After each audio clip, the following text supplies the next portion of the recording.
Yo, Makalamangga. So, na-curious ka rin ba kung sino ang RG community? Yung napanood mo yung nakaraang video natin dahil may event si Alamangga? Sige, panoorin mo to.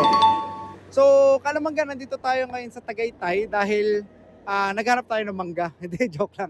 So, meron kasing nag-inquire sa page at gusto ko lang kagad sagutin kaya huminto tayo dito sa gilid para masagot natin kagad siya. So, ang tanong niya is, Kalamangga, sino ba si RG community? Kasi rider ako and suki nyo rin ako sa mangga. Nakita ko kasi yung event nyo. So, na-curious ako.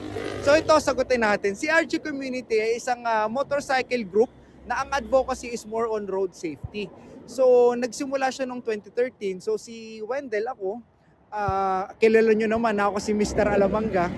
Batch 7 ako ng RG Community. So, way back 2013 pa, isa tayo sa mga naunang batch dito sa RG kasi ngayon batch 79 na. So, ano bang ginagawa? Libre yung training dito, matututunan mo kung paano ba maging responsableng rider sa kalsada. And of course, ako bilang produkto ng RG, dito ko talaga natutunan kung paano maging responsable at kung paano magkaroon ng isang puso na talagang tutulong sa mga tao.